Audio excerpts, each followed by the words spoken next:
Hey everyone, it's a couple of days since we started doing the mulching around the irises, and so I thought I'd give you a little tour so you can see how good it turned out. So first off, this is my rhubarb plant. It's about 2 years old, and as you can see, it's got lots of new growth coming up, but it got a little beat up when we were putting the mulch on. So I'm probably going to cut it back and get some of these stalks cut off and use them for some jellies I want to make, and I'll freeze some of it and make some different breads. Just a hint for anybody that doesn't know, the leaves are poisonous, so you want to make sure you cut them and get rid of them right away, where you have to worry about kids or anything getting a hold of them. So around the steps, and then here we are to the iris bed, and it is looking sharp. I'm so excited to have this mulch done and have this space all fixed up. It'll make mowing a whole lot easier too, because we'll just come around the steps and then just go up and around, and it'll be a real easy transition. We got some rocks gotta get cleaned up. This right here is my lemon balm, and I'm excited that it made it back from last year and it survived. I'm gonna be harvesting some of that to put in some tea also. And then up here I have 3 spots of hostas that my mom had thinned out from her patch, and they all look really good, and I'm excited for them to be here, and hopefully they'll get bigger, and then next year I'll be able to add some more to either side of the steps.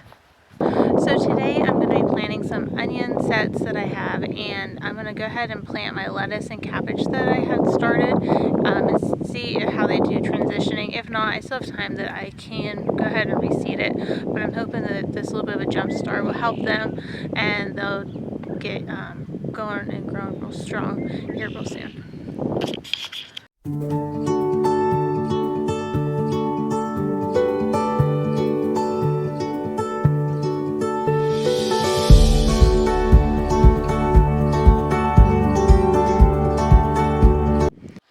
Alright, so I just went through and I made my row where I want to plant the onions, and as I was going and working up the ground a little bit, because it was already pretty well worked up, we just went through it this week with the rototiller, I went and pulled out any big rocks or any stalks from stems and roots from sunflowers from last year, so that whenever my onions go to grow, I don't have them blocking it and hindering the growth of my onions. Now I just have these are my onion sets that my father-in-law had picked up for me, and I'm just going to be planting them along in my rows here, about 6 or 10 inches apart, however much I end up going. That'll help with giving them enough space that they each have plenty of room to grow. I'm hoping to get some nice sized onions this year. I've had some luck and some not very good luck with grown onions, but I'm thinking this spot's going to have enough sunlight for them, and I've got the ground worked up real good, that hopefully we'll get a good harvest this year.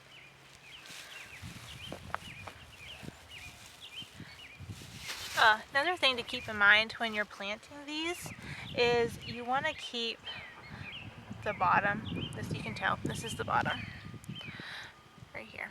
You want to make sure it is down, and this part where it's a little bit pointier and narrower is facing up, because that's the way your bulb's going to want to grow.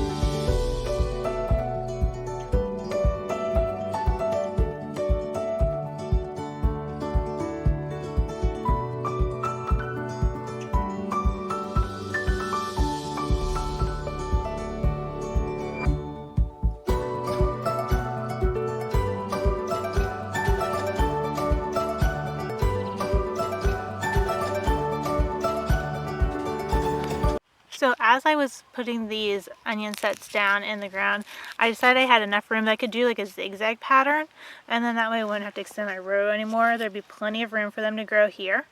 So you can see how I kind of zigzagged them along, and then we're going to just gently cover them with a little bit of dirt.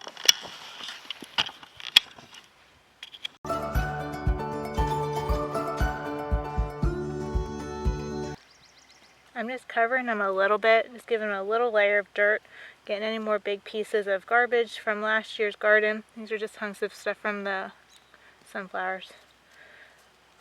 And then that'll be enough for them. And because the ground's kind of wet, it's just making it real easy to break up some additional dirt if I need a little bit more to put over them. But I'm not like packing down the dirt. I'm just giving it a nice little light touch so that they stay put. And if it does rain again, they don't get all moved around everywhere.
Okay, so in this row, I'm going to be planting some extra lettuce that I had started for my salad bowls and just for us to eat personally for our family. And this is my lettuce that's left and looking pretty sad. So hopefully we'll be able to save it and we'll be able to harvest something out of it.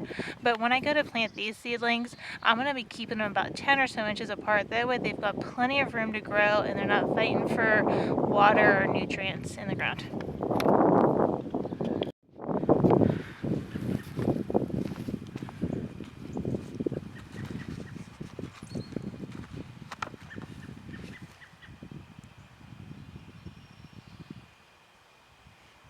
Now, one thing with lettuce, you don't have to start it inside. I just was having not very good luck, so I went ahead and started it and it germinated real quickly. So don't feel bad if you have lettuce seeds that you haven't got started like these. It's okay just to throw them out. We still have plenty of time here in Ohio. My last frost date's still about a month away. It's like May 15th. So I could, if these don't grow very good, I can still have time to put lettuce seeds in the ground and still get a good lettuce harvest. I'm just spacing these out. I'm moving any rocks or anything that might be in the way. And then when I go to cover them up, they'll be just up to this set of leaves that are growing. And with it being wet and it's been raining, and it's supposed to get warm again in the next few days, it'll help these plants. They'll get a good start and get going, I think, pretty well. It should be all right.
Alright, so I just want to show you real quickly what I was doing.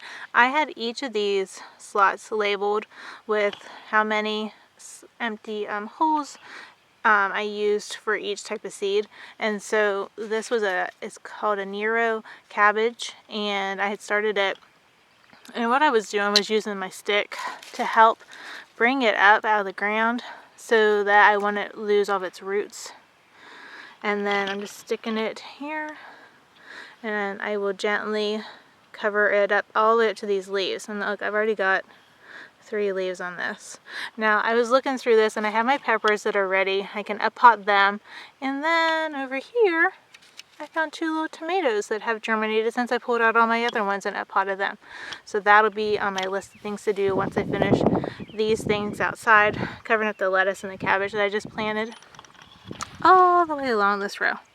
Because it's chilly today and I don't want to be outside anymore. But I wanted to get these in the ground because I knew this would be the perfect soil. It's wet enough, and I know it's gonna be warming up here in the next couple of days, and it'll be perfect for these, especially since they are cool weather crops and they do better, they thrive in the cooler temperatures.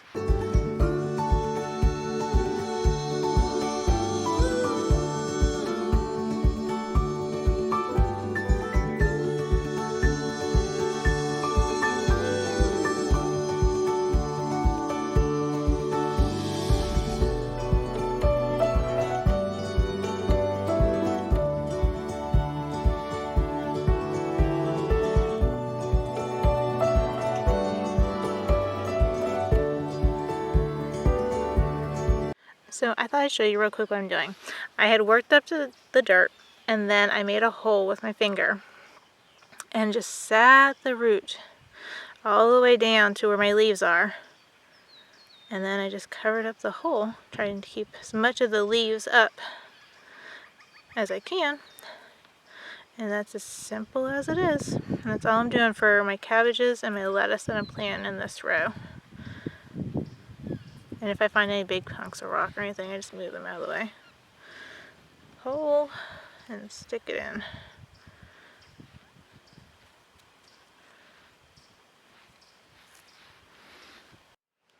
Okay, one last thing, because it's starting to sprinkle and I want to go inside, is I planted kale last summer and it made it all winter, and I'm going to show you all this new growth that's coming on it. Some things will make it over winter. And honestly, I think that because I had left some leaves on it and it had a nice barrier of leaves all winter, we had a mild winter. And I think that's what helps save this kale. So that I am going to be able to harvest this probably in the next couple of days. I'll come out and get some and start eating it with my salads and with my breakfast with my eggs. But I'm going to show you real quick. So, hello, Mr. Kale. And hello to Mrs. Kale. Now I took all the leaves, I just started moving them, but this is my stalk. All this right up here. This is all, right here even, is old from last year. And this is all the new growth that I'm getting off of it. This is what it just looked like. All these leaves were helping protect it all winter. And now that winter's over, I'll be moving all this, and I'm going to fix up the dirt around it so that it's got a nice layer to help it, because you know the dirt around here has thawed and froze, and so it's not as strong for it as if I was just planting something new in the ground this year.